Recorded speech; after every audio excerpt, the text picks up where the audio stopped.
नमस्कार. पंजाबरावांनी म्हटल्याप्रमाणे सध्या राज्यात जे हवामान आहे, तसेच हवामान आगामी काही दिवस कायम राहणार आहे. आज आणि उद्या महाराष्ट्रात प्रामुख्याने ढगाळ हवामान राहील आणि तुरळक ठिकाणी किरकोळ पावसाची पडण्याची शक्यता आहे. या काळात पावसाचे प्रमाण फारच कमी राहणार आहे. गेल्या 2 ते 3 दिवसांपासून महाराष्ट्रातील कमाल आणि किमान तापमानात वाढ झाल्यानंतरनं आज राज्यातील हवामानात नाटकीय बदल पाहायला मिळत आहे. आज सकाळपासूनच राज्यातील काही भागात ढगाळ हवामान पाहायला मिळाले असून दुपारनंतरनं राज्यातील बहुतांश भागात ढगाळ हवामान तयार झाले. एवढंच नाही तर राज्यातील काही भागात तुरळक ठिकाणी अगदीच किरकोळ स्वरूपाचा पाऊस झाल्याची नोंदही करण्यात आली.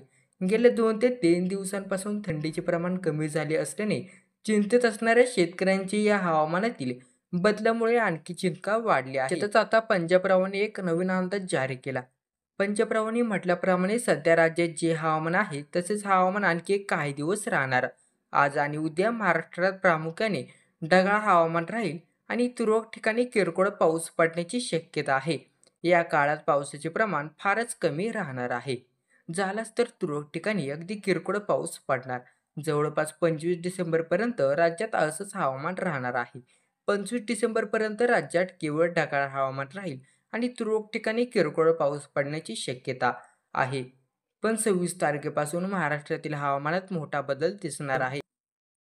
पंजाबरावांनी म्हटल्याप्रमाणे 26 डिसेंबर ते 29 डिसेंबर दरम्यान राज्यातील पुणे, अहिल्यानगर, सातारा, सांगली, कोकण किनारपट्टी, संगमनेर, नाशिक, नंदुरबार, धुळे, जळगाव, छत्रपती संभाजीनगर, शिर्डी, कोपरगाव, बीड, परभणी, जालना, सिंदखेड राजा, बुलढाणा, अकोला, हिंगोली, लातूर, नांदेड या भागात भाग बदलत अवकाळी पाऊस पडण्याची शक्यता आहे.